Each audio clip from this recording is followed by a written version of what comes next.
بسم الله الرحمن الرحيم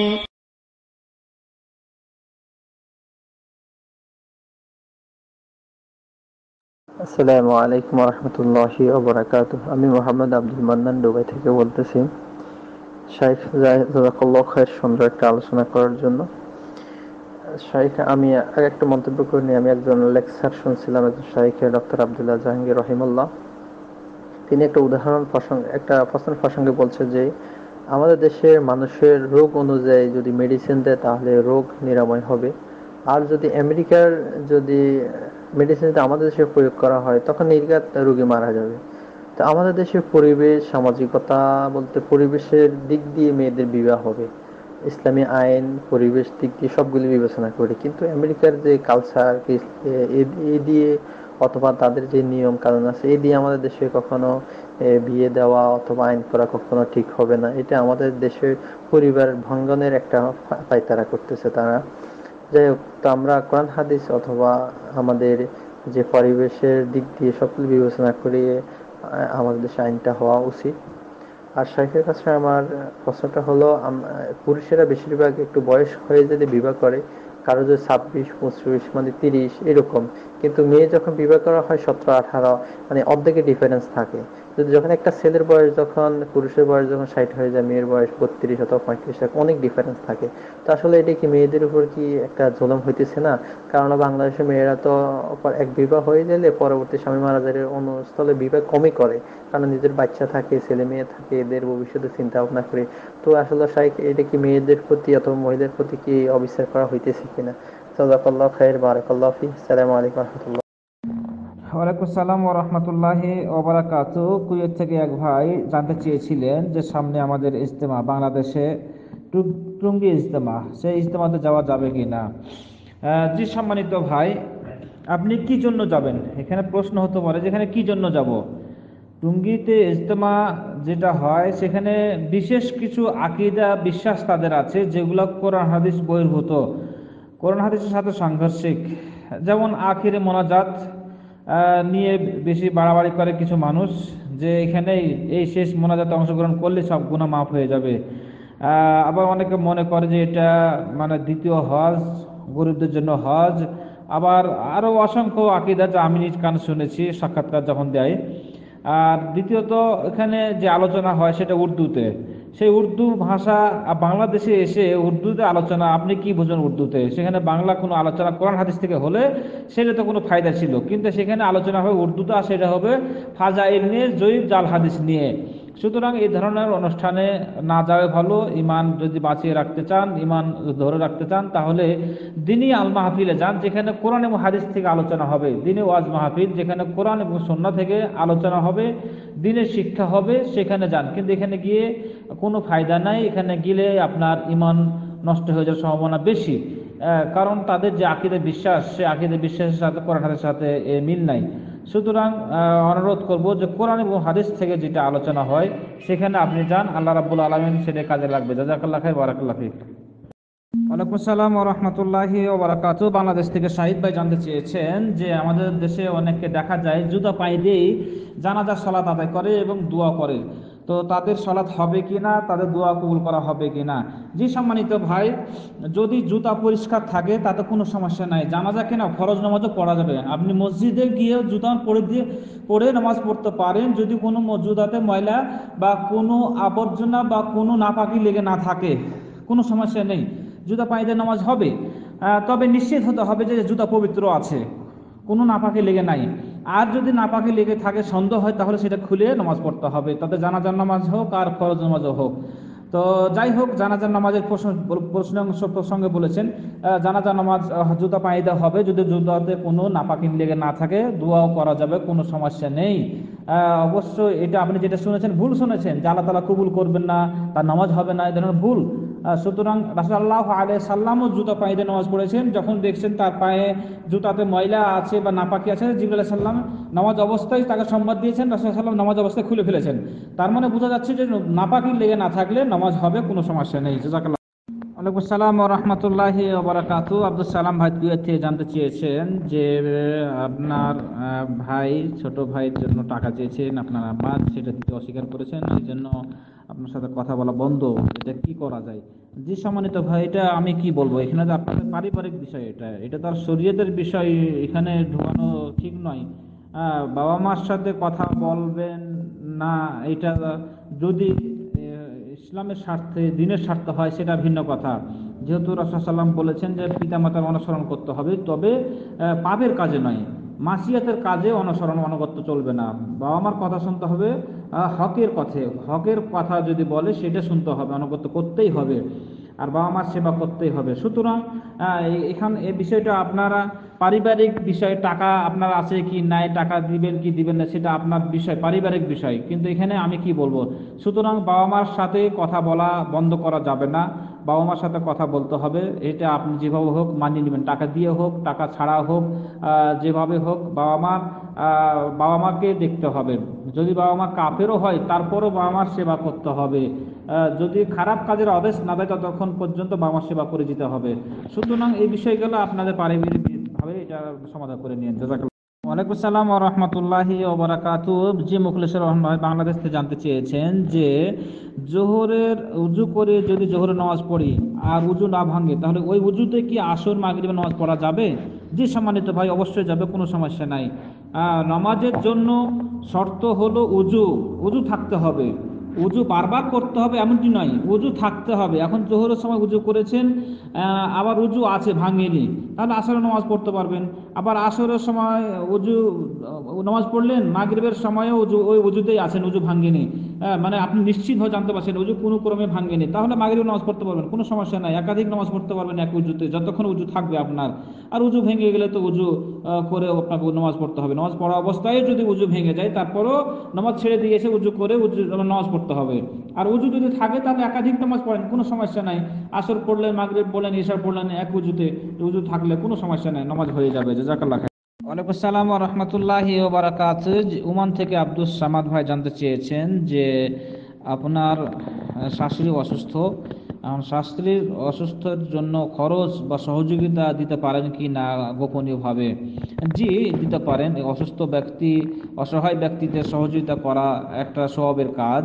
এখন বাড়িতে না জানিয়ে বলতে, যদি বাড়িতে আপনি খরচ দিচ্ছেন, বাড়ির কোনো সমস্যা নাই, হ্যাঁ, তাহলে আপনি গোপনীয়ভাবে এখানে দিতে পারবেন। আর যদি দেখা যাচ্ছে যে বাড়ির সমস্যা হচ্ছে, বাড়ি চলতেছে না, আর আপনি এখানে দিচ্ছেন, এটা হতে পারে না। সুতরাং বাড়ি বাবা মাকে খেয়াল রাখতে হবে, বাড়ির নিজের পরিবারকে খেয়াল রাখতে হবে, তারপরে আপনার যেটা অতিরিক্ত হচ্ছে আপনি দিতে পারতেছেন, হ্যাঁ, তখন আপনি দেন গোপনীয়ভাবে, কোনো সমস্যা নেই। আর এটাতে যদি কোনো ফিতনা না হয়, যে কোনো সময় জানতে পারলো দিলেন, যেন ফিতনার আশঙ্কা না থাকে, তাহলে কোনো সমস্যা নেই, আপনি গোপনীয়ভাবে তাকে সহযোগিতা করতে পারেন সেবার জন্য, তার সুস্থতার জন্য, বা তার বিভিন্ন সমস্যার সহযোগিতা করলেন, এটা সবের কাজ ইনশাআল্লাহ। জাযাকাল্লাহ খাইর। ওয়ালাইকুম আসসালাম ওয়া রাহমাতুল্লাহি ওয়া বারাকাতুহু। দুবাই থেকে এক ভাই জানতে চেয়েছেন যে শিশুরা যদি প্রসাব করে কোলে বা কাপড়ে, তাহলে সেই কাপড় পরে নামাজ হবে কিনা? জি সম্মানিত ভাই, এখানে একটু ব্যাখ্যা আছে। যদি শিশু ছেলে হয় আর এখনো মায়ের বুকের দুধ খাচ্ছে, বাইরে কিছু খাবার খেতে পারেনি বা শিখেনি, এখনো শুধু দুধ খাচ্ছে, তাহলে এই শিশু যদি প্রসাব করে, তাহলে ওই প্রসাবের জায়গাতে হাতে হালকা পানি নিয়ে ছিটাই দিলে পবিত্র হয়ে যাবে। আর যদি মেয়ে হয় তাহলে সেক্ষেত্রে ধুইতে হবে। মেয়ে হলে ধুতে হবে, তাতে বুকে দুধ খাক অথবা বাইরে খাবার খাক, সর্ব অবস্থায় মেয়ে প্রসাব করলে সেই জায়গাটা শুধু ধুয়ে নিতে হবে। পুরো কাপড় ধুতে হবে এমনটি নয়, সেই জায়গাটা, যেই জায়গাতে প্রসাব করেছে সেই জায়গাটা ভালো করে ধুয়ে নেবেন, তাহলে পবিত্র হয়ে গেলে তারপরে আপনি নামাজ পড়বেন। আর ছেলে যদি খাওয়া শিখে বাইরের খাবার, তাহলে ধুতে হবে। তাহলে পার্থক্য হলো, শিশু ছেলে যদি হয় আর মায়ের বুকে দুধ খায়, সেক্ষেত্রে ধুতে হবে না, পানি ছিটা দিতে হবে। আর যদি বাইরে খাবার খায় তাহলে ধুতে হবে। আর মেয়ের ক্ষেত্রে সব অবস্থায় মায়ের দুধ খাক আর বাইরের খাবার খাক, সব অবস্থায় ধুয়ে দিতে হবে, তাহলে কোনো সমস্যা নাই, নামাজ হয়ে যাবে। কিন্তু ওই প্রসাব নিয়ে নামাজ পড়বেন এমনটি নয়, প্রসাব ধুয়ে নামাজ পড়তে হবে। জাযাকাল্লাহ। আসসালামু আলাইকুম রহমতুল্লাহি ওয়া বারাকাতুহু। যে মোখলেসুর রহমান ভাই বাংলাদেশ থেকে জানতে চেয়েছেন আরেকটি প্রশ্ন আপনার, যে আকিকার ক্ষেত্রে ছেলে হলে দুটি, মেয়ে হলে একটি, তো মেয়ে হলে খাসি দিতে হবে নাকি ছাগি দিতে হবে? জি সম্মানিত ভাই, এখানে ছাগি বা খাসির কোনো কথা নাই। একটা ছাগল মানে হোক পুরুষ অথবা মেয়ে, একটা দিলেই হবে। এখানে কোনো বাধ্যবাধকতা নাই যে ছেলের ক্ষেত্রে খাসি দিতে হবে আর মেয়ের ক্ষেত্রে আপনার ছাগি দিতে হবে, এমনটি নয়। আপনার বলা হয়েছে যে ছেলের পক্ষ থেকে দুইটি, মেয়ের পক্ষ থেকে একটি, হোক ছাগল খাসি দেন অথবা ছাগি দেন, কোনো সমস্যা নাই। হ্যাঁ, জাযাকাল্লাহ খাইর। আসসালামু রহমতুল্লাহি ওয়া বারাকাতুহু। দুবাই থেকে সোলান ভাই জানতে চেয়েছেন যে বিদেশ থেকে স্ত্রীর সাথে কথা কাটাকাটি হয় মোবাইলের মাধ্যমে, আর দেখা গেল যে স্ত্রী গালিগালাজ করলো, পরবর্তীতে স্বামী মীমাংসা করার জন্য তাকে বললে সে রাজি হয় না, তো এক্ষেত্রে আসলে শরীয়ত কি বলে, সে কি তালাক হয়ে যাবে? যে সম্মানিত ভাই, প্রকৃতপক্ষে তালাক একটি অপছন্দনীয় বস্তু, কিন্তু যেহেতু কখনো কখনো স্বামীর সাথে স্ত্রীর অবস্থান অথবা স্ত্রীর সাথে স্বামীর অবস্থান খুবই পীড়াদায়ক হয়, যার কারণে তালাক দেওয়া বা দিতে বাধ্য হয় বা প্রয়োজন পড়ে। তো এই বিষয়টা আসলে কথায় কথায় তালাক দেওয়া যাবে না বা তালাক চাওয়া যাবে না কোনো কারণ ছাড়া, শরীয়তে কোনো কারণ ছাড়া। তো এই বিষয়গুলা তালাক হবে না। তো গালিগালাজ করা তো এমনিতে জায়েজ নয়, গালিগালাজ করা তো হারাম। সেই ক্ষেত্রে স্বামী স্ত্রীর ঝগড়া হতে পারে স্বাভাবিক, মীমাংসা করে নিতে হবে, মীমাংসা করার চেষ্টা করতে হবে। সে ডিভোর্স চাচ্ছে, সেটা তো সে যদি থাকতে না পারে, স্বামীর যদি চরিত্রহীন হয়, তাহলে সেই ডিভোর্স খোলা তালাক করে নিয়ে চলে যাবে, তার জন্য স্বাধীনতাও আছে। যদি স্বামীর দুশ্চরিত্র হয়, বেনামাজি হয়, চোর হয়, ডাকাত হয়, নেশাখোর হয়, তাহলে স্ত্রী এর কাছ থেকে চলে যেতে পারবে। তো সে চলে যাক, তার কাছে ডিভোর্স নিতে হবে কেন? আর যদি স্বামী দেখছেন যে স্ত্রী ভালো না, বেপর্দা, বেনামাজি বা দুশ্চরিত্রাহীনা বা চরিত্রহীন, তার নাই, সেক্ষেত্রে স্বামী তাকে তালাক দিতে পারে। এই সমস্ত ইসলামী বিধান, ইসলামী কোনো কারণ যদি তার ভিতরে দেখতে পায়, তো এটা কথা কাটাকাটি হতে পারে স্বাভাবিক, সামান্য বিষয় নিয়ে তাকে তালাক দিবেন বা সেও তালাক চাইবে, এটা ঠিক নয়। তবে এটা মীমাংসা করে নিতে হবে। মীমাংসা করে নিলে আল্লাহ তাআলা বড় রহমত বা বরকত দিবে। জাযাকাল্লাহ। ওয়ালাইকুম আসসালাম ওয়া রাহমাতুল্লাহি ওয়া বারাকাতুহু। সৌদি আরব থেকে আবু বকর সিদ্দিক ভাই জানতে চেয়েছেন আকিকার গোশত নিয়ে, যে আকিকার গোশত যদি জবাই করে আত্মীয় স্বজনের বাড়ি পৌঁছাতে না পারা যায় 7 দিনে বা 14 দিনে, তাহলে পরের দিন পৌঁছানো যায় কি না, এটি শরীয়তে বা ইসলামে কি বলে? যে সম্মানিত ভাই, আকিকার গোশত সম্পর্কে আমাদের এই জায়গায় অনেক আলোচনা হয়েছে। আকিকার গোশত পৌঁছাইতে হবে, এটা কোনো শর্ত নয় বা বাধ্যমূলকতা নয়। আকিকার গোশত আপনার ইখতিয়ার, আপনার ইচ্ছা, আপনার স্বাধীনতা, আপনি যেটা ইচ্ছা তা সেটাই করতে পারেন। আপনি সম্পূর্ণ খেতে পারেন, সম্পূর্ণ বিলিয়ে করে দিতে পারেন, আত্মীয় স্বজনকে দিতে পারেন, অথবা ফকির মিসকিনকে দিয়ে দিতে পারেন, অথবা কিছু অংশ খেলেন, কিছু অংশ দিয়ে দিলেন, সেদিন দিলেন, পরের দিন দিলেন, কোনো সমস্যা নেই, এটা আপনার ব্যাপার। কিন্তু আমাদের দেশে যেটা আকিদা বা বিশ্বাস আছে যে আকিকা গোশত বাবা মা খেতে পারবে না অথবা মানুষকে দিতেই হবে, এটা ঠিক নয়। এই ধরনের কথা ঠিক না। বাবা মা খাবে, তারপরে আপনি কিছু অংশ খেলেন, কিছু অংশ মানুষকে দিলেন, অথবা সম্পূর্ণ আত্মীয় স্বজনকে নিয়ে পাকশাক করে খেয়ে নিলেন আপনার বাসাতে, তাও পারেন। অথবা সম্পূর্ণ মাংস কোনো এতিমখানাতে, মাদ্রাসায় বা কোনো ফকির মিসকিনকে দিয়ে দিলেন, তা তো কোনো সমস্যা নেই। আকিকার গোশত বলা হয়েছে যে আকিকার ক্ষেত্রে বলা হয়েছে যে জবাই করতে হবে, রক্ত প্রবাহিত করতে হবে, এটাই হলো তার হক। এই হক থেকে সে তার হকটা আদায় করলো জবাই করার মাধ্যমে। এখন গোশত আপনি কি করবেন না করবেন এটা আপনার ব্যাপার। এই কুরবানির মতো নয় যে বন্টন করতে হবে। আল্লাহু আ'লাম। জাযাকাল্লাহ খাইর। ওয়ালাইকুম আসসালাম ওয়া রাহমাতুল্লাহি ওয়া বারাকাতুহু। জি আবু বকর ভাই, আপনার আরেকটি প্রশ্ন ছিল যে ইয়াহিয়া নূর নাম আর আসমা বিনতে আবু বকর। হ্যাঁ, আপনার ইয়াহিয়া নাম রাখা যায়, নূর শব্দ প্রয়োজন নাই, একটা অক্ষরে নাম রাখা উত্তম। সুতরাং ইয়াহিয়া অথবা আব্দুল নূর এভাবে নাম রাখতে পারেন। ইয়াহিয়া নবীর নাম ছিল, সেই হিসেবে ইয়াহিয়া নাম রাখেন, কোনো সমস্যা নেই। আর আসমা বিনতে আবু বকর, আসমা বিনতে আবু বকর তো সাহাবীর নাম, প্রথম খলিফা হলেন আবু বকর, তার মেয়ের নাম ছিল আসমা। তো সুতরাং আপনার মেয়ে যদি নাম রাখেন আসমা, তাতে কোনো সমস্যা নেই, যেহেতু আপনার নাম আবু বকর, সেই হিসেবে আসমা আপনি নাম রাখতে পারেন। আল্লাহু আ'লাম। জাযাকাল্লাহ খাইর। আসসালামু ওয়া রাহমাতুল্লাহি ওয়া বারাকাতুহু। যে দুবাই থেকে একবার জানতে চেয়েছেন যে ইহরামের কাপড় হজের জন্য বা উমরার জন্য যেখান থেকে কিনা হয় সেখানেই পড়তে হবে, নাকি সেখান থেকে নিয়ে এসে বাসাতে পরা যায়? আর সেটাকে ধুয়ে পড়তে হবে নাকি এমনি পড়া যায়? যে সম্মানিত ভাই, এটা এটা এটা কোনো কথা নাই যে ধুতে হবে, কারণ হলো সেটা তো নতুন, সেটা তো আর ধোয়ার কোনো প্রয়োজন নেই। আর দ্বিতীয় হলো যে সেখান থেকেই পড়তে হবে এমনটি কথা নাই, অথবা বাড়ি থেকেই পড়তে হবে এমনটি কথা নাই। কথা হলো যে মিকাত থেকে পড়তে হবে, এহরামের কাপড় এহরাম বাঁধতে হবে মিকাত, অর্থাৎ আহ, কাবার আহ, কাবার বা মক্কাতে ঢোকার আগে একটা মিকাত আছে, নির্দিষ্ট একটা জায়গা আছে, সেই জায়গাতে আপনার ইহরাম করতে হবে। ইহরাম যদি আপনি বাসা থেকে পড়ে আসেন কোনো সমস্যা নেই, কিন্তু নিয়ত করতে হবে, ইহরাম বাঁধতে হবে আপনাকে এই মিকাত থেকে। অতএব যদি আপনি কাপড় নিয়ে সেই মিকাতও পড়েন, তারপরে ইহরাম বাঁধার নিয়ত করে কোনো সমস্যা নাই, অথবা বাসা থেকে পড়ে আসলেন বা দোকান থেকে পড়ে আসলেন আর এই মিকাতে এসে নিয়ত করলেন, কোনো সমস্যা নেই। আসল কথা হলো যে মিকাত মিকাত আসতে হবে, মিকাত এসে আপনাকে কাবার দিকে ঢুকতে হবে ইহরাম বেঁধে বা নিয়ত করে। তার আগে আপনি কাপড় পরেন বা না পরেন সেটা আপনার ব্যাপার, কিন্তু ইহরামের পা যেন বা এই মিকাত যেন অতিক্রম না হয়। জাযাকাল্লাহ। ওয়ালাইকুম আসসালাম ওয়া রাহমাতুল্লাহি ওয়া বারাকাতুহু। আব্দুল আজিজ ভাই ইটালি থেকে দুটি প্রশ্ন করেছিলেন। একটি হলো একামতের বাক্যগুলা কেমন হবে, ডবল ডবল নাকি একবার একবার? জি সম্মানিত ভাই, এ ব্যাপারে সহিহ বুখারীর কিতাবুল আযান অধ্যায় অনুচ্ছেদ হলো 2 হাদিস নাম্বার 605। এ ব্যাপারে আনাস থেকে বর্ণিত, রাসূলুল্লাহ সাল্লাল্লাহু আলাইহি ওয়াসাল্লাম আদেশ করেছেন বেলাল রাদিয়াল্লাহু আনহুকে আযান দেওয়ার জন্য জোর জোর, আই উমিরা বেলাল আইয়াশফা আল আযান, আযান যেন জোর জোর করে দেয়, মানে দুইবার দুইবার করে দেয়। ওয়া আইয়ুতিরাল ইকামা ইল্লাল ইকামা, আর ইকামত যেন একবার একবার করে দেয়, কদ কামাতিস সালাহ ব্যতীত। তাহলে এখানে আযানের বাক্যগুলো এভাবে এসেছে আল্লাহু আকবার আল্লাহু আকবার আশহাদু আল্লাহ, না সরি, ইকামতের বাক্যগুলো এভাবে এসেছে আল্লাহু আকবার আশহাদু আল্লা ইলাহা ইল্লাল্লাহ আশহাদু আন্না মুহাম্মাদার রাসূলুল্লাহ, হাইয়া আলাস সালাহ হাইয়া আলাল ফালাহ, কাদ কামাতিস সালাহ আল্লাহু আকবার লা ইলাহা ইল্লাল্লাহ। এটা হলো আবু দাউদের হাদিস, আবু দাউদ কিতাবুস সালাত অনুচ্ছেদ 122 হাদিস নাম্বার 760। এভাবে হাদিস ইকামতের বাক্যগুলো বলা হয়েছে। সুতরাং আযান হবে জোর বা দুইবার দুইবার করে, আর ইকামত হবে একবার করে। জাযাকাল্লাহ খাইর।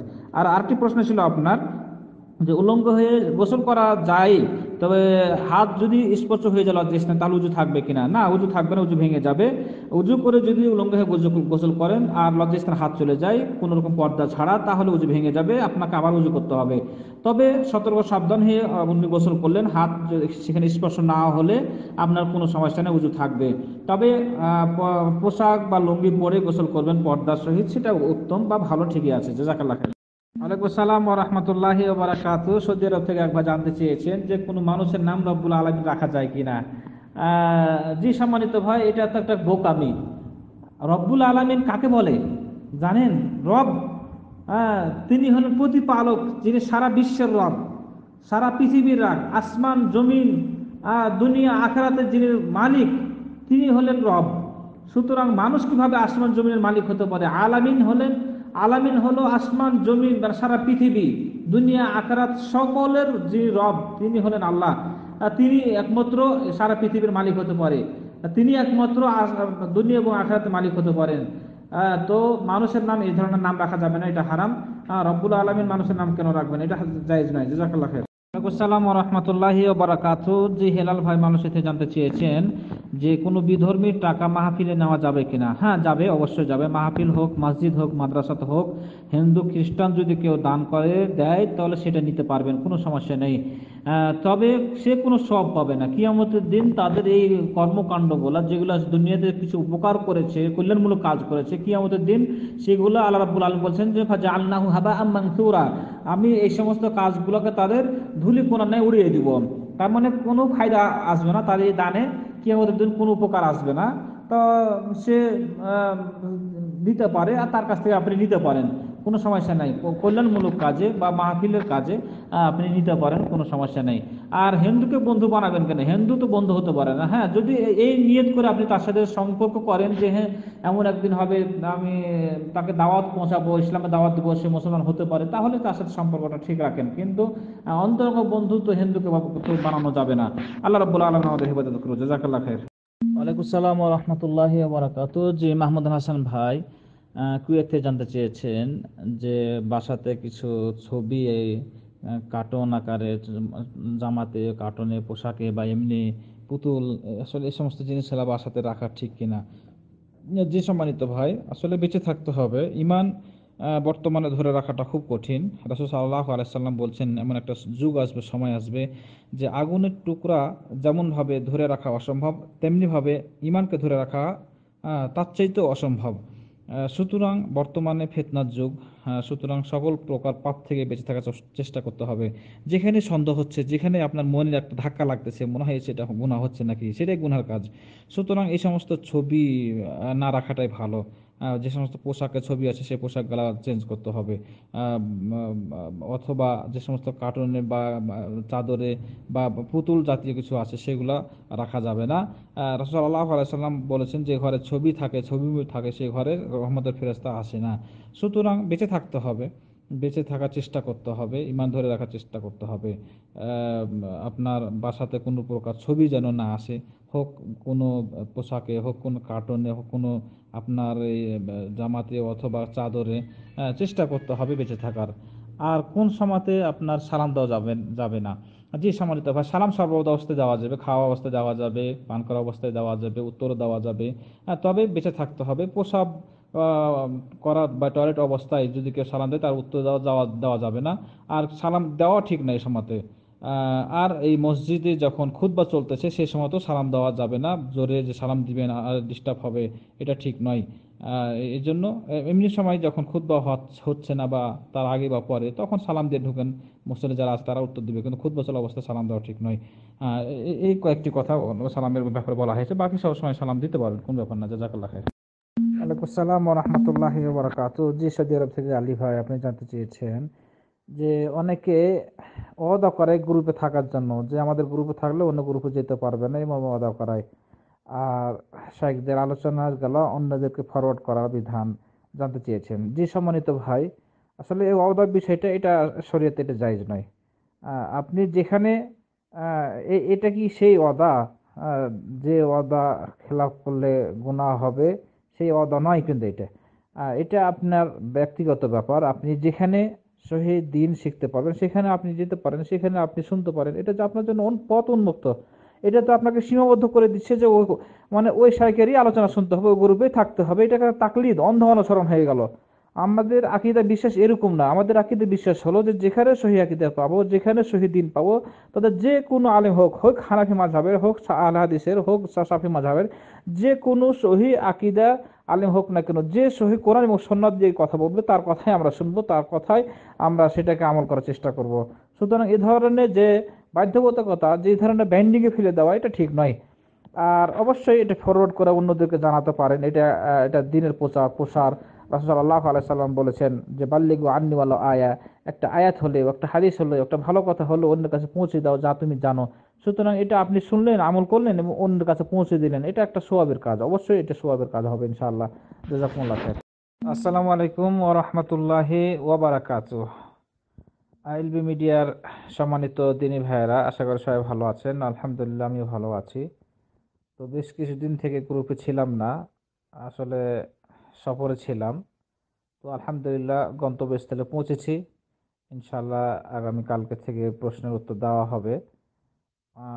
গত বা অতীতে যে সমস্ত প্রশ্ন করা হয়েছে সেগুলা মোবাইল থেকে মুছে গেছে। আসলে মোবাইল কিছুদিন থেকে নেট ছিল না, আমি নেটের বাইরেও ছিলাম। তো নতুন করে আবার হোয়াটসঅ্যাপ ডাউনলোড দেওয়া হয়েছে, তো প্রশ্নগুলো নেই।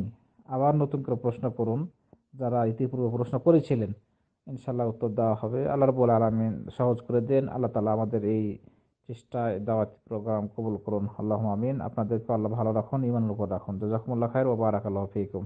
ওয়ালাইকুম আসসালাম ওয়া রাহমাতুল্লাহি ওয়া বারাকাতুহু। জি, এক ভাই দুবাইতে জানতে চেয়েছেন যে ওযুর শুরুতে বিসমিল্লাহ বলা সুন্নাত নাকি ওয়াজিব। এখানে ইখতিলাফ মতনৈক্য আছে। কেউ কেউ বলছেন যে এটা ওয়াজিব বলতেই হবে। যেমন দলিল হিসেবে নিয়েছেন যে রাসূল সাল্লাল্লাহু আলাইহি ওয়াসাল্লাম বলেছেন, লা উযু আলিমান লাম ইয়াজ কুরিসমিল্লাহ আলাইহি। তার উযু হলো না যে ব্যক্তি শুরুতে বিসমিল্লাহ বলল না বা উল্লেখ করলো না। এটা তিরমিজি হাদিস, ইমাম আলবানী হাদিসে সহিহ বলেছেন। আর জুমহুর উলামা বলছেন যে ওয়াজিব নয়, এটা সুন্নাত। তাসমিয়া বা বিসমিল্লাহ বলা উযু শুরুতে, এটা সুন্নাত, ওয়াজিব নয়। তো যাই হোক, যদি কোনো ব্যক্তি বিসমিল্লাহ ছেড়ে দেয়, অনিচ্ছাকৃত ভুলে ছেড়ে দেয়, তাহলে উযু হয়ে যাবে, উযু কোনো সমস্যা হবে না। তবে বলতে হবে, বলার চেষ্টা করতে হবে শুধু বিসমিল্লাহ, বিসমিল্লাহির রহমানির রহিম পুরাটা না, শুধু বিসমিল্লাহ বলতে হবে উযু শুরুতে। আল্লাহু আলাম, জাযাকাল্লাহ খাইর। ওয়ালাইকুম আসসালাম ওয়া রাহমাতুল্লাহি ওয়া বারাকাতুহু। জি, সৌদি আরব থেকে আবু বকর ভাই জানতে চেয়েছেন এক বন্ধুর প্রশ্ন। তিনি প্রতি বছর তার মেয়ের বার্থডে বা জন্মদিবস পালন করে থাকে, আসলে এটা শরীয়তে জায়েজ কিনা, যদি সেই দিন না করে তার পরের দিন করে তাহলে করা যাবে কিনা, যেহেতু তার ফ্যামিলিগত দিক থেকে এটা মেনে নিতে পারছেন না, যেহেতু করে আসতেছে তাই করবে তারা, তো সেদিন না করে তার পরের দিন করা যাবে কিনা। জি সম্মানিত ভাই, এটা করা যাবে না, এটা হারাম, সম্পূর্ণ হারাম। এটা হলো বিজাতিদের বা ইহুদি খ্রিস্টানদের কৃষ্টি কালচার, তাদের সংস্কৃতি, এবং তাদের সংস্কৃতি যারা অনুসরণ করবে, রাসূলুল্লাহ সাল্লাল্লাহু আলাইহি সাল্লাম বলছেন, মান তাশাব্বাহা বিকওমিন ফাহুয়া মিনহুম, যে যার অনুসরণ করবে সে তার মতোই হয়ে যাবে এবং কিয়ামতের দিন তার সাথেই হাসর নাসর হবে। তো আল্লাহ রাব্বুল আলামিন আমাদের হেফাজত করুক। সেই দিন না করে পরের দিন করবেন কিসের ভিত্তিতে? একই কথা। মানে সোজা দিকে কান ধরা আর উল্টা দিকে হাত দিয়ে কান ধরা একই কথা। হাত ঘুরিয়ে কান ধরা, সোজা মনে কান ধরা একই কথা। সেই দিন করবেন না, পরের দিন করবেন একই কথা। দাউদ আলাইহিস সালামের যুগে নিষেধ ছিল শনিবারে মাছ ধরা। তো তারা বলল যে ঠিক আছে, শনিবারে ধরবো না, অন্তত বাদ দিয়ে বন্ধ করে রাখি, পরের দিন ধরবো।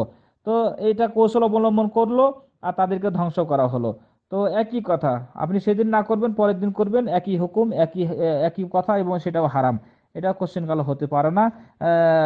এটাও একটা ধোঁকা এবং এটাও হারাম, এটা সম্পূর্ণ হারাম, এর জন্য অবশ্য পাপী হতে হবে। আল্লাহ রাব্বুল আলামিন আমাদের হেফাজত করুন, জাযাকাল্লাহ খাইর। ওয়ালাইকুম আসসালাম ওয়া রাহমাতুল্লাহি ওয়া বারাকাতুহু। জি আবু বকর ভাই, আপনার আরেকটি প্রশ্ন ছিল। যে বিষয়টি বললেন সৌদি রিয়াল দেশের যে টাকার বিষয়টা বললেন, এখানে বাড়িয়ে নিবে, এটা নিতে পারবেন না, এটা হারাম, এটা সুদের পর্যায়ে চলে যাবে। এটা কিভাবে হতে পারে? দেশে যে টাকা দিয়েছে সেই টাকাটা এই রেট অনুযায়ী এখানে সৌদিতে সেই টাকাটাই নিবে, মানে রেট অনুযায়ী যেটা হয়। এখন 1000 টাকা ধরেন, কথা কথা 1000 টাকা, যদি দেখা যায় 20 টাকা রেট, তাহলে 50 রিয়াল, এর বেশি তো নিতে পারবে না। বাজারে যে রেট চলছে সেই রেট অনুযায়ী সে নিবে, তার বেশি যদি নেয় তাহলে তো সেটা সুদ হয়ে যাবে। তাই সেই দিকটা খেয়াল করে সেটাই নিতে হবে। জাযাকাল্লাহ খাইর। ওয়ালাইকুম আসসালাম ওয়া রাহমাতুল্লাহি ওয়া বারাকাতুহু। জি জহির রায়হান ভাই দুবাই থেকে বন্ধুর প্রশ্ন জানতে চেয়েছেন যে কোনো এক মেয়ে বা তার স্ত্রী সবসময় সিনেমা দেখে, গান বাজনা, অশ্লীল ছবি সবকিছু দেখে, আবার অন্যদিকে নামাজও পড়ে, রোজাও করে, আর পর্দাও করে না, তাহলে ইসলামের বিধানে তাকে কি বলা হয়েছে? জি সম্মানিত ভাই, এ ব্যাপারে বলবো যে আল্লাহ তাআলা বলছেন, ইন্না সালাতা কানাত ইন্না সালাতা তানহা আনিল ফাহশাই ওয়াল মুনকার, নিশ্চয় নামাজ অশ্লীল বেহায়াপনা কাজ থেকে বিরত রাখে। তো যেহেতু সে নামাজও পড়ে, আবার অশ্লীল ছবিও দেখে, পর্দাও করে না, তাহলে মনে করতে হবে তার নামাজ কবুল হচ্ছে না বা নামাজ কবুল হয় না। এই নামাজ পড়ে তো কোনো ফায়দা হবে না। একজন নামাজি ব্যক্তিকে সকল প্রকার পাপ থেকে বেঁচে থাকার চেষ্টা করতে হবে। তার যদি অভ্যাস হয়ে যায় অশ্লীল বেহায়াপনা ছবি দেখা, তাহলে এটা হলো কাবিরা গুনাহ। অশ্লীল ছবি দেখা এটা কাবিরা গুনাহ। আর এই কাবিরা গুনাহ যদি তওবা না করে তাহলে ক্ষমা হবে না। তাকে তওবা করতে হবে, আর অবশ্যই পর্দা করতে হবে। পর্দা যদি না করে আর তার স্বামী, সেও জাহান্নামে যাবে, সেও তার স্ত্রীও জাহান্নামে যাবে। রাসূল সাল্লাল্লাহু আলাইহি সাল্লাম বলছেন, আদ-দায়ুস লা ইয়াদখুলুল জান্নাহ, দায়ুস ব্যক্তি জান্নাতে যাবে না। দায়ুস হলো যে যার স্ত্রী বেপর্দা, যার মেয়ে বেপর্দা, সে হলো দায়ুস। সুতরাং এর স্বামী তাকে চাপ দিবে পর্দা করার জন্য এবং অশ্লীল ছবি দেখা থেকে বিরত থাকার জন্য অবশ্যই চাপ দিতে হবে, না হলে তার এই নমাজ রোজা তো কবুল হচ্ছে না। পাপও করতেছে আবার নমাজও পড়তেছে, এটা হতে পারে না। পাপ ছাড়তে হবে, নমাজ ধরতে হবে, পর্দা করতে হবে, তাহলে তার নমাজ কবুল হবে, তার রোজা কবুল হবে, তার ভালো কাজগুলো কবুল হবে। নচেত সারা জীবন পাপ করে আসলো, আর টাকা পয়সা আছে, মানুষকে হুজুরকে খাইয়ে দিল, গুনাহ মাফ হয়ে গেল, কোরআন পড়ে নিল, এটা হতে পারে না, এটা কোশ্চেন কালো না। আগে থেকে সতর্ক সাবধান হতে হবে, পাপ ছাড়তে হবে, আর নামাজ পড়তে হবে, আল্লাহর কাছে দোয়া করতে হবে, আর তওবা করতে হবে যে পাপগুলা সে করতেছে, নচেত তার বাঁচার কোনো পথ নেই। আল্লাহ রাব্বুল আলামিন সেই তৌফিক দান করুন। জাযাকাল্লাহ। আসসালামু রাহমাতুল্লাহি ওয়া বারাকাতুহু। জি হেলাল ভাই, সালাতু তাসবিহর ব্যাপারে যে হাদিসটি এসেছে, এটা হাদিসটি জয়ীফ। এখানে ইখতিলাফ মতানক্য আছে, কেউ বলছেন হ্যাঁ পড়া যাবে, তবে অধিকাংশ আলেমগণ বলছেন যে হাদিসটি জয়ীফ, এ ব্যাপারে কোনো সহিহ হাদিস নাই। সুতরাং এটা পড়ার ব্যাপারে অত তাকিদ দেওয়া হয়নি এবং এত মাথা ঘামানোর প্রয়োজন নেই এটা নিয়ে। সালেহ ইবনে উসাইমিন বা আরো বড় বড় আলেমগণ বলছেন যে আন্না সালাত তাসবিহ লাইসাত বিসুন্নাহ, সালাত তাসবিহ এটা সুন্নাত নয়, ওয়া আন হাদিসাহা দাঈফ, আর এই হাদিসগুলো হলো জয়ীফ হাদিস, সুতরাং এটা গ্রহণযোগ্য নয়। সেই হিসাবে এটা নিয়ে এত মাথা ঘামার প্রয়োজন নেই, এটা জয়ীফ হাদিস। আল্লাহু আলাম। জাযাকাল্লাহ খাইর। ওয়ালাইকুম আসসালাম ওয়া রাহমাতুল্লাহি ওয়া বারাকাতুহু। জি, মামুন ভাই বাংলাদেশ থেকে জানতে চেয়েছেন যে বিভিন্ন জায়গাতে বা আমাদের বাংলাদেশে ওয়াজ মাহফিল হচ্ছে, সেখানে প্রজেক্টের মাধ্যমে মহিলাদেরকে শাইখের ওয়াজ শোনানো হয়, আসলে এটা জায়েজ কিনা? হ্যাঁ, জায়েজ আছে। এখানে যেহেতু শুধু শাইখকে দেখানো হচ্ছে এবং সেটা সরাসরি দেখছে এবং সরাসরি একটা বক্তব্যের প্রভাব পড়ে, মানে মানে অনুপস্থিতি বা অডিও শুনে যতটা প্রভাব পড়ে তার চেয়ে বেশি প্রভাব পড়ে সরাসরি যখন তার কথাটা শুনবে, সেই প্রভাব পড়ে বেশি। সেই হিসাবে এটা কোনো সমস্যা নেই, এটা দেখতে পারে। যেমন টিভিতে কোনো শাইখ আলোচনা করছে সেটা মহিলারা দেখতে পারবে। সুতরাং এই প্রজেক্টের মাধ্যমে যেটা দেখানো হচ্ছে সেটাও কোনো সমস্যা নেই, দেখানো যাবে বা দেখতে পারবে। সেখানে ফায়দা বেশি এবং সেখানে শিক্ষা বেশি ইনশাআল্লাহ। জাযাকাল্লাহ খাইর। ওয়ালাইকুম সালাম ওয়া রাহমাতুল্লাহি ওয়া বারাকাতুহু। জি, হেলাল ভাই মালয়েশিয়া জানতে চেয়েছেন, একটা হাদিসের উদ্ধৃতি দিলেন যে ফজর আর মাগরিবের ফরজ নামাজের পর যদি কেউ হাসরে 3 আয়াত পড়ে তাহলে 70,000 ফেরেশতা তার আমল নামাতে নেকি লিখতে থাকে। হাদিসটি সহিহ কিনা? জি না, হাদিসটি সহিহ না, হাদিসটি জয়ীফ হাদিস। অনেকে আমাদের দেশে আমল করে থাকে, আমি নিজে দেখছি, কিন্তু হাদিসটি জয়ীফ নয়, এটা আমলযোগ্য নয়, আমল করা যাবে না। এটা জয়ীফ হাদিস। জাযাকাল্লাহ খাইর। ওয়ালাইকুম আসসালাম ওয়া রাহমাতুল্লাহি ওয়া বারাকাতুহু। ইটালি থেকে আব্দুল আজিজ ভাই জানতে চেয়েছেন যে যদি কোনো ব্যক্তি একাকী নামাজ পড়েন আর একামত দিতে ভুলে যায় তাহলে তার নামাজ হবে কিনা? আর একটি হলো যে নামাজের ভিতরে যে দোয়াগুলো যেমন তাহিয়াত, আত্তাহিয়াতু বা দুরূদ শরীফ, দোয়া মাসুরা, এগুলো যদি ভুলে যায় তাহলে তার নামাজ হবে কিনা? যে সম্মানিত ভাই, একামত যদি দিতে ভুলে যায় আর নামাজ পড়ে নাই একামত ছাড়া, তাহলে কোনো সমস্যা নাই, নামাজ হয়ে যাবে। একামত বা আজান শর্ত নয় নামাজের জন্য। তবে একামত দিতে হবে। একাকী নামাজ জামাত ছুটে গেছে, আপনি একাই আর নামাজ পড়বেন এখন, তবে একামত দিয়ে পড়তে হবে। এরপরও যদি ভুলে যান, ছুটে যায়, ফরজ নামাজ পড়ে নিয়েছেন, পরে মনে পড়েছে, তাহলে আর সমস্যা নেই, সহসিদা দেওয়া লাগবে না এবং আবার নামাজ ফিরিয়ে পড়তে হবে না। কিন্তু নামাজের যে সমস্ত দোয়ার কথা বললেন, যে নামাজের দোয়া ভুলে গেছে, যেমন আত্তাহিয়াত বা দুরূদ শরীফ যদি ভুলে যায়, তাহলে তাকে নামাজ ফিরিয়ে পড়তে হবে। কারণ রুকুন যদি ছুটে যায়, নামাজের যে 14টা রুকুন আছে, দেখে নিয়েন যে নামাজের 14টা রুকুনের একটা যদি ছুটে যায় নামাজের পর মনে পড়ে, তাহলে তাকে ফিরিয়ে নামাজ পড়তে হবে। আর যদি নামাজ চলা অবস্থায় ছুটে যায়, যেমন রুকু ছুটে গেছে, সিজদায় চলে গেছে, রুকু না করে, তাহলে সিজদায় মনে পড়েছে, তাকে ফিরিয়ে আসতে হবে, ওই অবস্থাতে রুকু করতে হবে, রুকু করে আবার সিজদা করবে। কিন্তু নামাজের পর যদি মনে পড়ে যে সে রুকু করেনি বা আপনার এই তাহিয়াতুর দুরূদ শরীফ পড়েনি শেষ বৈঠকে বা আত্তাহিয়াত ছুটে গেছে, তাহলে তাকে নামাজ আবার ফিরে পড়তে হবে। তো যাই হোক, রুকুন ছুটে গেলে হবে না, কিন্তু ওয়াজিব ছুটে গেছে, আপনি সাথে সাথে যখন মনে পড়েছে সে সহসিজা দিয়ে দেন, হয়ে যাবে ইনশাআল্লাহ, কিন্তু রুকুন ছুটে গেলে হবে না। জাযাকাল্লাহ খাইর। ওয়ালাইকুম আসসালাম ওয়া রাহমাতুল্লাহি ওয়া বারাকাতুহু। জি, সৌদি আরব থেকে বাদশাহ ভাই প্রশ্ন, তিনি জানতে চেয়েছেন যে ইসলামের মূল অর্থ কি? জি সম্মানিত ভাই, ইসলাম হলো তাওহীদ। ইসলামের মৌলিক ভিত্তি হলো তাওহীদ, অর্থাৎ একত্ববাদ ও অনগত্যের সাথে এক আল্লাহর নিকট পূর্ণ আত্মসমর্পণ করা এবং শিরক ও তার অনুসারীদের থেকে সম্পর্কচ্ছেদ ঘোষণা করা।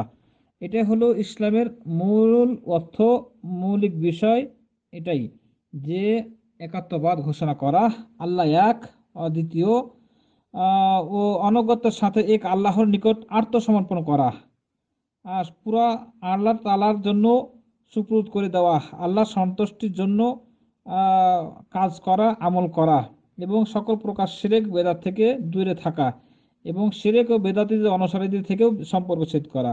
এটা হলো ইসলামের মৌলিক বিষয়। জাযাকাল্লাহ খাইর। ওয়ালাইকুম আসসালাম ওয়া রাহমাতুল্লাহি ওয়া বারাকাতুহু। মহিদুল ইসলাম ভাই সৌদি আরব দাম্মাম থেকে জানতে চেয়েছেন যে কোন এক বোন আহ, সমস্যার কারণে নামাজ পড়তে পারেন না, বা অর্থাৎ সিজদা করতে পারেন না, নামাজ পড়তে পারেন কিন্তু চেয়ারে বসে, তাহলে তার নামাজ হবে কিনা? জি সম্মানিত ভাই, সমস্যার কারণে যদি রুকু সিজদা করতে না পারে, বসতে না পারে, তাহলে চেয়ারে বসে নামাজ পড়ে কোনো সমস্যা নেই।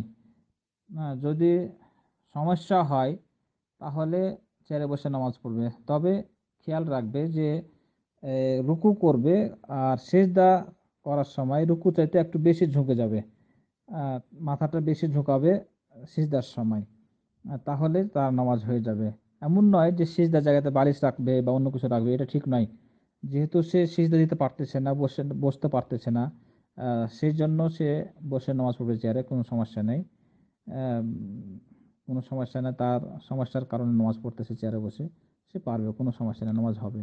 যখন সমস্যা দূর হবে তখন সে অবশ্যই তাকে দাঁড়িয়ে নামাজ পড়তে হবে, যেহেতু এটা একটি রুকন, সামর্থ্য থাকলে দাঁড়িয়ে নামাজ পড়া। তাই সমস্যা যখন দূর হবে, যখন সুস্থ হয়ে যাবে, ভালো হবে, তখন তাকে দাঁড়িয়ে নামাজ পড়তে হবে, রুকু সিজদা সব ঠিক মতন করতে হবে।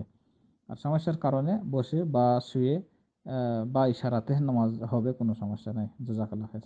আসসালামু রহমতুল্লাহি ওয়া বারাকাতুহু। জি, আবু বকর ভাই সৌদি আরবে জানতে চেয়েছেন যে সৌদি আরব আপনি দেখছেন এই তেলাওয়াতে সেজদা, অর্থাৎ নামাজে যখন আহ, কোনো সূরা বা আয়াত তেলাওয়াত করেন, যেখানে তেলাওয়াতে সেজদা আছে, সেজদা দিতে হয় তেলাওয়াত করলে, সেই আয়াত পড়ে ইমাম সাহেবগণ বা অনেক ইমাম সেজদা দেন, সেজদা থেকে উঠে আবার বাকি তেলাওয়াত পূর্ণ করেন, কিন্তু আমাদের দেশে তো করেন না। তা আসলে সহি কোনটা? জি সম্মানিত ভাই, এটা ওয়াজিব বা ফরজ নয়, এটা সুন্নাতে মুআক্কাদা, তবে এটার গুরুত্ব আছে। এটা গুরুত্ব আছে, ছেড়ে দেওয়াটা ঠিক নয়। যেমন বেতুন নামাজ সুন্নাতে মুআক্কাদা, এর গুরুত্ব আছে, ছাড়া যাবে না, রাসূল সাল্লাল্লাহু আলাইহি ওয়াসাল্লাম ছাড়েননি। তো তেলাওয়াতে সিজদাও এর গুরুত্ব আছে। আবার যদি কেউ ছেড়ে দাও গুনাহগার হবে না, তবে না ছাড়াটাই ভালো বা উত্তম। যেহেতু হাদিস আছে যে রাসূল সাল্লাল্লাহু আলাইহি ওয়াসাল্লামের জামানাতে বা সাহাবীদের যুগে অনেক সাহাবীগণ ছেড়েছেন, আবার সিজদাও করেছেন। সেই হিসাবে যদি কেউ ছেড়ে দেয় তাহলে গুনাহগার হবে না। আর উত্তম হলো যে তেলাওয়াতে সিজদা বা সিজদা করা, এটাই হলো উত্তম বলছেন।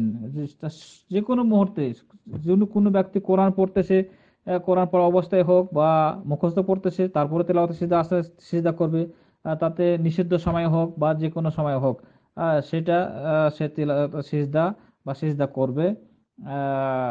এটাই বলছে। তারপরেও যদি কেউ ছেড়ে দেয় তাতে গুনাহগার হবে না, তবে উত্তম হলো সিজদা দেওয়া। সেই হিসাবে এরা দিয়ে থাকে, আর আমাদের দেশে এটা অবহেলা করে, আসলে ঠিক নয়। উত্তম হলো যে সিজদা করা। জাযাকাল্লাহ খাইর। আসসালামু রহমতুল্লাহি ওয়া বারাকাতুহু। দুবাই থেকে মোহাম্মদ সাইফুল ভাই জানতে চেয়েছেন যে সকল নবী রাসূলগণ তাদের পরিবারের লোকজন যারা জান্নাতি পুলসিরাত পার হলেন, শেষ পার হচ্ছেন ফাতিমা রাদিয়াল্লাহু তাআলা আনহা, তখন আল্লাহ অন্য সকলকে ডেকে বলছেন যে তোমরা সবাই দৃষ্টি নিচু করো, এখন ফাতেমা পুলসিরাত পার হবে। এটার কারণ ফাতেমা রাদিয়াল্লাহু তাআলা আনহা অনেক অনেক আমল করা, সঠিক কিনা জানাবেন। জি সম্মানিত ভাই, এটা সম্পূর্ণ মিথ্যা বানোয়াট। এটা হলো শিয়াদের আকীদা। শিয়ারা বেশি বাড়াবাড়ি করে ফাতেমা রাদিয়াল্লাহু আনহার ব্যাপারে। তারা তাদের এটা কথা, তাদের এটা বক্তব্য, এটা কোনো সহিহ হাদিস বলে না যে এই ধরনের কথা নবী রাসূলকে বলা হবে।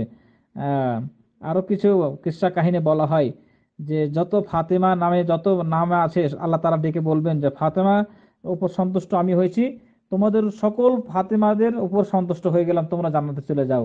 নাউজুবিল্লাহি মিন যালিক। তার মানে আমল লাগবে না, ফাতেমা নাম লিখলে রাখলেই হয়ে যাবে। এ ধরনের বানাওয়াট ভুয়া কথা বিশ্বাস করতে হবে না, এটাও কথা ঠিক নয়। জাযাকাল্লাহ খাইর। ওয়ালাইকুম আসসালাম ওয়া রাহমাতুল্লাহি ওয়া বারাকাতুহু। জি হেলাল ভাই মালয়েশিয়াতে জানতে চেয়েছেন যে প্রসিদ্ধ চার ইমাম তারা সবাই বলেছেন যেটা সহিহ হাদিস সেটাই হলো আমার মাযহাব।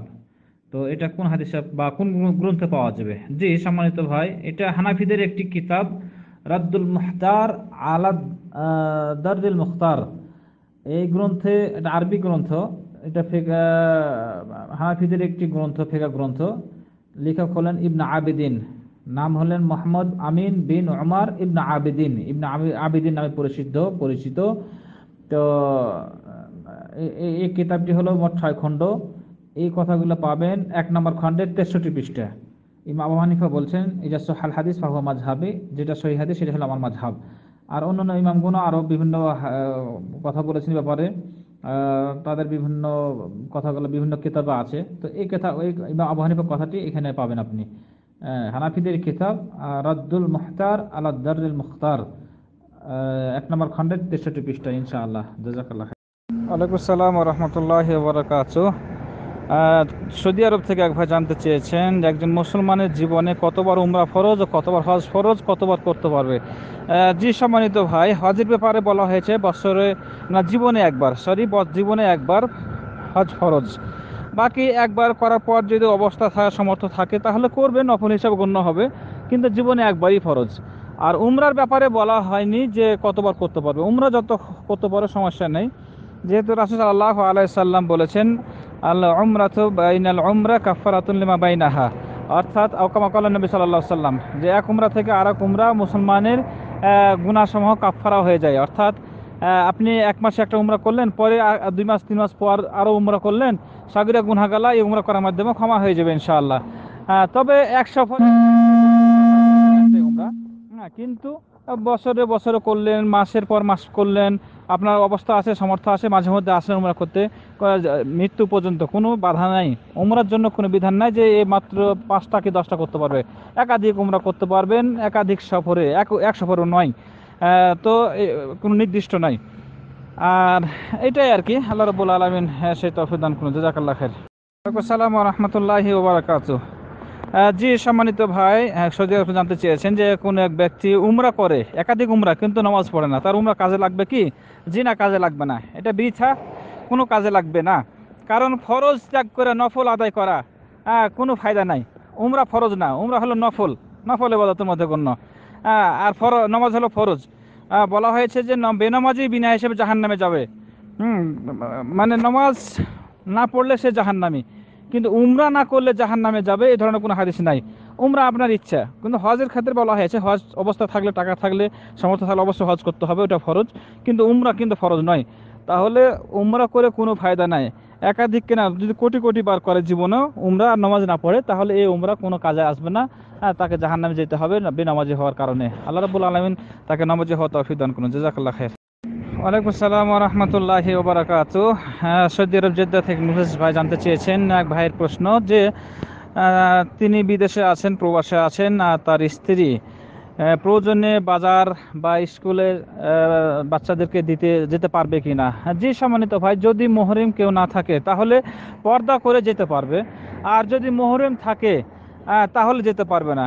মুহরিম আছে বাসাতে, বাড়িতে, তারা বাজার করবে, তার বাড়ি যারা পরিবারের লোকজন আছে তারা বাজার করবে, কিন্তু সে কেন যাবে? যদি কেউ না থাকে, একেবারে নিরুপায়, তখন সে পর্দা করে যাবে, তার জন্য কোনো সমস্যা নেই ইনশাআল্লাহ। যেহেতু বলা হয়েছে মহিলাদেরকে সংযত থাকতে, পর্দা করতে, আর বাইরে গেলে মানুষের কুনজর এমনিতে পড়ে, বোরকা পরে গেলেও মানুষ কুনজর দেওয়ার চেষ্টা করে, তারপরও এই জন্য বেঁচে থাকতে হবে আর কি। তো যেহেতু নিরুপায়, যদি কেউ না থাকে তাহলে বাইরে যাবে, বাজার করবে, প্রয়োজনীয় বাজার, আর স্কুলে বাচ্চাদেরকে দিতে যাবে। কিন্তু মুহরিম থাকলে যাওয়া ঠিক নয়। আল্লাহ রাব্বুল আলামিন সে তৌফিক দান করুন। জাযাকাল্লাহ। আসসালামু ওয়া রাহমাতুল্লাহি ওয়া বারাকাতুহু। জি কুয়েত থেকে শাহজাহান ভাই জানতে চেয়েছেন কালেমা কত প্রকার, কি কি? জি, এরকম কোনো কোরআন এবং হাদিসে ভাগ করা হয়নি যে কালেমা হলে এত প্রকার। আমাদের দেশে যেটা ভাগ করা হয় যে কালেমা 7 প্রকার, কি 6 প্রকার, 5 প্রকার, কেউ বলে 4 প্রকার, এরকম কোনো বিস্তারিত বলা হয়নি যে এত প্রকার। তবে একটা হাদিস বলছে, রাসূল সাল্লাল্লাহু আলাইহি ওয়াসাল্লাম বলছেন আহাব্বুল কালাম আরবাআহ ইলাল্লাহ, অর্থাৎ 4টি কালিমা 4টি আল্লাহর কাছে সবচেয়ে প্রিয়। সুবহানাল্লাহ, আলহামদুলিল্লাহ, ওয়ালা ইলাহা ইল্লাল্লাহু আল্লাহু আকবার, এই 4টি কালেমা আল্লাহর কাছে প্রিয়। এটা কালেমা বলা হয়েছে, চারটা কালেমা। বাকি যেটা আমরা বলি কালেমা তাইয়্যিবা, কালেমা শাহাদাত, কালেমা তাওহীদ, কালেমা তামজিদ, এগুলা সালফে সালেহিনদের একটা গবেষণা যে কালেমা তাইয়্যিবা লা ইলাহা ইল্লাল্লাহ কে বলা হয়, আর কালেমা শাহাদাত আশহাদু আল্লা ইলাহা ইল্লাল্লাহু ওয়া আশহাদু আন্না মুহাম্মাদান আবদুহু ওয়া রাসূলুহু, কালেমা তাওহীদ লা ইলাহা ইল্লাল্লাহু ওয়াহদাহু লা শারীকা লাহু লাহুল মুলকু ওয়া লাহুল হামদু ইহয়ি ওয়া ইউমীতু ওয়া হুয়া আলা কুল্লি শাইইন কাদির। এরপরে কালেমা তামজিদ সুবহানাল্লাহি ওয়া আলহামদুলিল্লাহ, যেটা এর আগে বললাম, আল্লাহ ইলাহা ইল্লাল্লাহু আল্লাহু আকবার। এভাবে এইটি বলা হয়েছে। বাকি আর যেগুলা বলা হয়েছে অনেকে গবেষণা করে বলে থাকে, কিন্তু এই মর্মে কোনো রেফারেন্স দিতে পারতেছি না। জাযাকাল্লাহ খাইর। ওয়ালাইকুম আসসালাম ওয়া রাহমাতুল্লাহি ওয়া বারাকাতুহু। যে সৌদি আরব থেকে মুখলেসুর রহমান ভাই জানতে চেয়েছেন যে ইমাম সাহেব সূরা ফাতিহা শেষ করে অন্য সূরা শুরু করেন, আর এই মুহূর্তে আমি আসলাম, তো আমি কি সূরা ফাতিহা পড়বো নাকি ইমাম সাহেবের সূরা শুনবো? জি সম্মানিত ভাই, আপনি যদি সুযোগ পান তাহলে সূরা ফাতিহা পড়বেন। জিহরি কেরাতের ব্যাপারে একটু ইখতিলাফ আছে, কেউ বলছেন যে সূরা ফাতিহা এখানে না পড়লেও চলে, আর যদি পড়ে তাহলে পড়তে পারে। যেমন সূরা ফাতিহা পড়ার পর ইমাম মুক্তাদি যারা আছে তারা এই সময় তো সূরা ফাতিহা পড়ে নিবে, আর দেখা গেল ইমাম সাহেব ফাতিহা শেষ করে দিয়েছে, এরপরে আপনি আসলেন, এসে আপনি বাইত বাণী পড়বেন, সানা পড়বেন। এরপরে সূরা ফাতিহা যদি সুযোগ পান যে ইমাম সাহেব কিরাত পড়তেছে লম্বা কিরাত, তাহলে সূরা ফাতিহা পড়ে নেবেন, দ্রুত সূরা ফাতিহা পড়ে নেবেন, তারপরে ইমামের কিরাত শুনবেন। আর যদি দেখা যাচ্ছে যে ইমাম কিরাত শেষ করে দিচ্ছে বা শেষ করে দিবে, তাহলে আপনি এখানে পড়ার প্রয়োজন নেই, যেহেতু ফাতিহা সূরা ওই ব্যক্তির জন্য পড়া আবশ্যক যে আগে থেকে ইমামকে পেয়েছে, আগে থেকে মসজিদে আছে, পড়ার সুযোগ পেয়েছে। আর যে ব্যক্তি পরে আসলো, সময় নাই, সে ব্যক্তির জন্য আবশ্যক না। সে ব্যক্তি যদি রুকু পায় ইমামকে, তাহলে তার রাকাত হয়ে যাবে। তবে দেখা যাচ্ছে ইমাম কেরাত পড়তেছে লম্বা কেরাত, আপনি সুযোগ পেয়েছেন, তাহলে সূরা ফাতিহা পড়ে নিন, তারপরে কেরাত শোনেন, তারপরে ইমামের সাথে রুকু করেন। আল্লাহু আলাম। জাযাকাল্লাহ। ওয়ালাইকুম আসসালাম ওয়া রাহমাতুল্লাহি ওয়া বারাকাতুহু। বাংলাদেশ থেকে এক ভাই জানতে চেয়েছেন যে নমাজ চলা অবস্থায় যদি অজু ভেঙে যায়, তাহলে অজু করে আবার কি পুনরায় নামাজ পড়তে হবে, নাকি যেখান থেকে ছেড়েছি সেখান থেকে পড়তে হবে? জি সম্মানিত ভাই, পুরো নামাজ আপনাকে পড়তে হবে, যেহেতু অজু ভঙ্গের কারণ যদি হয় আর অজু ভেঙে গেছে, তাহলে তো আপনার নামাজ হয়নি।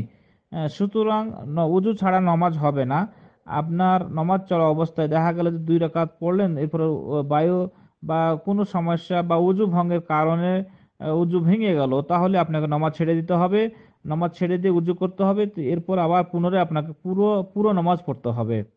যদি আপনার নামাজ ছুটে গেছে, সালাম ফেরার পর বুঝতে পারছেন যে হ্যাঁ আমার রুকুন ছুটে গেছে, যেই জায়গাতে ছুটেছে সেটা আপনি সেখান থেকে আদায় করতে পারেন, সেটা ক্ষেত্রে আলাদা কথা। কিন্তু উজু ভেঙে গেলে আপনাকে পুরাই নামাজ পড়তে হবে, উজু করার পর পুনরায় পড়তে হবে পুরোটাই। সেখান থেকে পড়বেন এটা হবে না। উজু ভেঙে গেছে তার মানে নামাজও আপনার হয়নি, সুতরাং আপনাকে পুনরায় প্রথম থেকে পড়তে হবে। জাযাকাল্লাহ খাইর। ওয়ালাইকুম আসসালাম ওয়া রাহমাতুল্লাহি ওয়া বারাকাতুহু। যে দুবা থেকে একবার জানতে চেয়েছেন যে আমরা যে প্রয়োজনীয় দোয়া মাঝে মধ্যে পড়ি, সেই সমস্ত দোয়া পড়ার সময় কি অজু প্রয়োজন বা অজু জরুরি, নাকি অজু ছাড়া পড়া যায়? জি সম্মানিত ভাই, এই দোয়া পড়ার জন্য অজু জরুরি না, অজু ছাড়াই আপনি দোয়া পড়তে পারেন। সকাল সন্ধ্যার দোয়া, শোয়ার দোয়া, বা এমনি জিকির আজকার, কোনো ব্যাপার না, অজু ছাড়াই পড়তে পারেন। যখন কোরআন আপনি স্পর্শ করে পড়বেন, তখন আপনি উজু করে পড়বেন। আর এমনি যদি আপনার উজু নাই কিন্তু মুখস্থ পড়তেছেন, তাও উজু ছাড়া পড়া যাবে, কিন্তু ধরে না পড়াটা ভালো।